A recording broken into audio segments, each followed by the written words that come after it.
Hello friends, happy Sunday.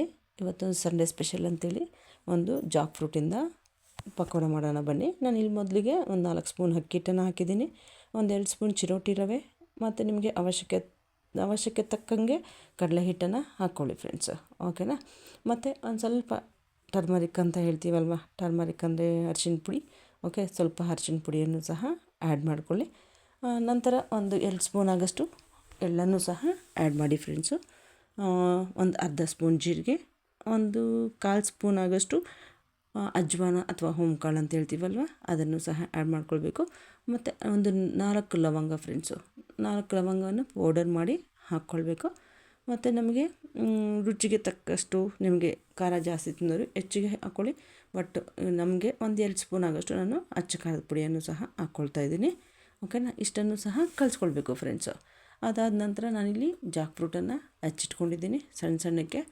ಈಗ ಕಲಸಿರೋದು ಏನಿದೆಯೋ ಅದರಲ್ಲಿ ಒಂದು ಲಾಂಗ್ ಡಿಪ್ ಮಾಡಿ, ಮತ್ತು ಆಲ್ಮೋಸ್ಟ್ ನಾನು ಕಾಯಲಿಕ್ಕೆ ಎಣ್ಣೆಯನ್ನು ಇಟ್ಟಿದ್ದೀನಿ, ಅದರಲ್ಲಿ ಫ್ರೈ ಮಾಡಿದ್ರೆ ಮುಗೀತು ಫ್ರೆಂಡ್ಸು. ನಮಗೆ ಜಾಕ್ ಫ್ರೂಟ್ ಅಥವಾ ಹಲಸಿನಕಾಯಿಯ ಪಕೋಡ ರೆಡಿ ಆಗುತ್ತೆ, ಓಕೆನಾ. ನೋಡಿ, ಇಲ್ಲಿ ನಾನೀಗ ಕಡಲೆ ಹಿಟ್ಟಲ್ಲಿ ಅದ್ದಿ ಈ ಜಾಕ್ ಫ್ರೂಟ್ ಏನು ಹಚ್ಚಿಟ್ಕೊಂಡಿದ್ದೆ ಅದನ್ನು ಎಣ್ಣೆಯಲ್ಲಿ ಕರಿತಾ ಇದ್ದೀನಿ ಫ್ರೆಂಡ್ಸು, ಓಕೆ. ಈ ಥರ ನಾವು ಮಾಡಿ ಅಟ್ಲೀಸ್ಟು ಮಂತ್ಲಿ ಒನ್ಸ್ ಆದ್ರೂ ನಾವು ಜಾಕ್ ಫ್ರೂಟಿಂದ ಮಾಡಿ ತಿನ್ನಬೇಕು ಫ್ರೆಂಡ್ಸು. ಮತ್ತು ಇಲ್ಲಿ ನೋಡಿ, ನಾನು ಈರುಳ್ಳಿಯನ್ನು ಸಹ ಸ್ವಲ್ಪ ಈರುಳ್ಳಿ ಪಕೋಡ ಮಾಡೋಣ ಅಂತೇಳಿ ಈರುಳ್ಳಿನೂ ಸಹ ಹಚ್ಚಿಟ್ಕೊಂಡಿದ್ದೀನಿ, ಓಕೆನಾ. ಇದನ್ನು ಸಹ ನಾವು ಫ್ರೈ ಮಾಡ್ಕೊಳ್ಳೋಣ ಫ್ರೆಂಡ್ಸ್. ಯಾಕಂದರೆ ನಾವು ಹೊರಗಡೆ ತಿನ್ನೋದಕ್ಕೆ ಬದಲಾಗಿ ಮನೆಯಲ್ಲಿ ಯಾಕೆ ನಮಗೆ ಬೇಕಾಗಿದ್ದು ಮಾಡ್ಕೊಂಡು ತಿನ್ನಬಾರ್ದಲ್ವ ಫ್ರೆಂಡ್ಸು. ನಾವು ನೀಟ್ನೆಸ್ಸಾಗಿ ಮಾಡಬಹುದು, ಅಥವಾ ಹೊರಗಡೆ ಹೆಂಗಿರುತ್ತೋ ಏನೋ ಗೊತ್ತಿರೋದಿಲ್ಲ ಅಲ್ವಾ. ಹಂಗಾಗಿ ನಾವು ಮನೆಯಲ್ಲೇ ಮಾಡ್ಕೊಳ್ಳೋಣ ಫ್ರೆಂಡ್ಸು. ನೋಡಿ, ಈಗ 2 ಪಕೋಡ ರೆಡಿಯಾಗಿದೆ, ಜಾಕ್ ಫ್ರೂಟ್ದು ಮತ್ತು ಆನಿಯನ್ದು. ಟೇಸ್ಟ್ ಮಾಡಿ ಫ್ರೆಂಡ್ಸು ಹೇಗಿದೆ ಅಂತೇಳಿ. ಸಂಡೇ ಸ್ಪೆಷಲ್ಲಾಗಿ ನಾನು ಈ ಪಕೋಡವನ್ನು ಮಾಡಿದ್ದೀನಿ. ಮತ್ತು ಇವತ್ತು ವೆದರು ಚಿಲ್ಲಾಗಿರೋದ್ರಿಂದ ತಿನ್ನಲಿಕ್ಕೂ ಚೆನ್ನಾಗಿರುತ್ತೆ ಫ್ರೆಂಡ್ಸು, ಓಕೆ. ಯಾರೆಲ್ಲ ನನ್ನ ಚಾನಲನ್ನು ನೋಡ್ತಾ ಇದ್ದೀರೋ ಎಲ್ಲರಿಗೂ ಧನ್ಯವಾದಗಳು. ಮತ್ತೆ ಸಿಗೋಣ. ಥ್ಯಾಂಕ್ ಯು, ಬಾಯ್. ಸ್ವಲ್ಪ ನಿಂತ್ಕೊಳ್ಳಿ ಫ್ರೆಂಡು. ನೋಡಿರಿ, ಈಗ ನಾವು ಜಾಕ್ ಫ್ರೂಟು ಮತ್ತು ಆನಿಯನ್ದು ಪಕೋಡ ಮಾಡಿದ್ದೀವಲ್ಲ, ಅದ್ರ ಜೊತೆಗೆ ಸಿಂಪಲ್ಲಾಗಿ ಒಂದು ಸ್ವೀಟ್ ಪೊಟ್ಯಾಟೋಯಿಂದ ಕ್ರಿಪ್ಸಿಯಾಗಿ ಒಂದು ಫ್ರೈ ಮಾಡೋಣ ಬನ್ನಿ ಫ್ರೆಂಡ್ಸು, ಓಕೆನಾ.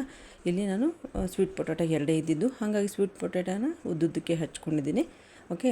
ಈಗ ನಾವು ಪೊಟ್ಯಾಟೊ ಫ್ರೆಂಚ್ ಫ್ರೈ ಮಾಡ್ತೀವಲ್ವ, ಅದೇ ಥರ ಸ್ವೀಟ್ ಪೊಟ್ಯಾಟೊ ಫ್ರೆಂಚ್ ಫ್ರೈ ಮಾಡೋಣ ಫ್ರೆಂಡ್ಸ್. ಈಗ ನಾನು ಇಲ್ಲಿ ಸಣ್ಣ ಉರಿ ಮಾಡಿಕೊಂಡು ಇದನ್ನು ಡೀಪಾಗಿ ಕರಿಬೇಕು ಫ್ರೆಂಡ್ಸ್. ಯಾಕಂದರೆ ಈಗ ನಾವು ಹೊರಗಡೆ ಆಲ್ಮೋಸ್ಟು ಪೊಟ್ಯಾಟೊ ಫ್ರೆಂಚ್ ಫ್ರೈಯನ್ನು ತಿಂತೀವಲ್ವ ಫ್ರೆಂಡ್ಸ್, ಹಾಗಾಗಿ ನಾವು ಮನೆಯಲ್ಲೇ ಮಾಡ್ಕೊಳ್ಳೋಣ ಇವತ್ತು. ಬಟ್ ನಾನು ಇಲ್ಲಿ ಸ್ವೀಟ್ ಪೊಟ್ಯಾಟೊಯಿಂದ ಮಾಡ್ತಾಯಿದ್ದೀನಿ. ನೋಡಿ, ಈಗ ಒಂದು ಡೀಪಾದಂಥ ಒಂದು ಫ್ರೈ ಮಾಡಿದ್ದೀನಿ, ಓಕೆನಾ. ಇದನ್ನು ಒಂದು ಬೇರೆದಕ್ಕೆ ಒಂದು ತೊಗೊಂಡು ಅದಕ್ಕೆ ನಾವು ಏನೇನು ಆ್ಯಡ್ ಮಾಡಬೇಕು ಅಂತ ಹೇಳ್ತೀನಿ ಬನ್ನಿ. ನೋಡಿ, ಒಂದು ಸ್ವಲ್ಪ, ಯಾಕಂದರೆ ತುಂಬ ಇಲ್ಲ ಸ್ವೀಟ್ ಪೊಟ್ಯಾಟೊ, ಹಾಗಾಗಿ ಸ್ವಲ್ಪ ಒಂದು 1/4 ಸ್ಪೂನ್ ಆಗೋಷ್ಟು ಉಪ್ಪನ್ನು ಹಾಕ್ತಿದ್ದೀನಿ, ಮತ್ತು ಗರಂ ಮಸಾಲವನ್ನು ಹಾಕ್ತಾಯಿದ್ದೀನಿ. ಮತ್ತು ಈಗ ನಾವು ಖಾರಕ್ಕೆ ಬೇಕಾಗಿರುವಂಥದ್ದು ಅಚ್ಚ ಖಾರದ ಪುಡಿಯನ್ನು ಸಹ, ನಿಮಗೆ ಎಷ್ಟು ಖಾರ ತಿನ್ನೋರಾದರೆ ನಿಮ್ಮ ಇಷ್ಟ ಫ್ರೆಂಡ್ಸು, ಓಕೆನಾ. ನಿಮ್ಗೆ ಎಷ್ಟು ಬೇಕೋ ಅಷ್ಟು ಹಾಕ್ಕೊಳ್ಳಿ. ಬಟ್ ಇಲ್ಲಿ ನಾನು ಒಂದು 1/4 ಸ್ಪೂನು ಅಚ್ಚ ಖಾರದ ಪುಡಿ ಹಾಕ್ತಿದ್ದೀನಿ. ಒಂದು 2 ಪಿಂಚ್ ಆಗೋಷ್ಟು ಧನಿಯಾ ಪೌಡರನ್ನು ಹಾಕ್ಕೊಳ್ಳೋಣ. ಅದ್ರ ಜೊತೆಗೆ ಸ್ವಲ್ಪ ಟರ್ಮರಿಕ್ ಅಂದರೆ ಹಳದಿ ಅಂತ ಹೇಳ್ತೀವಲ್ವ, ಹಳದಿಯನ್ನು ಸ್ವಲ್ಪ ಹಾಕ್ಕೊಳ್ಳೋಣ, ಓಕೆ. ಇಷ್ಟನ್ನು ಸಹ ಮಿಕ್ಸ್ ಮಾಡ್ಕೊಳ್ಬೇಕು ಫ್ರೆಂಡ್ಸ್. ಇಷ್ಟೇ ನೋಡಿ, ಒಂದು ತುಂಬ ರುಚಿಯಾಗಿರುವಂಥ ಒಂದು ಸ್ವೀಟ್ ಪೊಟ್ಯಾಟೊ ಫ್ರೆಂಚ್ ಫ್ರೈ ರೆಡಿಯಾಗಿದೆ ಫ್ರೆಂಡ್ಸು. ಅದ್ರ ಜೊತೆಗೆ ನಾನು ಕಾರ್ನನ್ನು ಸಹ ಬೇಯಿಸಿ ಅದಕ್ಕೂ ಸಹ ಮಸಾಲವನ್ನು ಹಾಕಿದ್ದೀನಿ ಫ್ರೆಂಡ್ಸು. ನೋಡಿ, ನೀವು ಒಂದು ಸರಿ ಟೇಸ್ಟ್ ಮಾಡಿ, ಓಕೆನಾ. Thank you.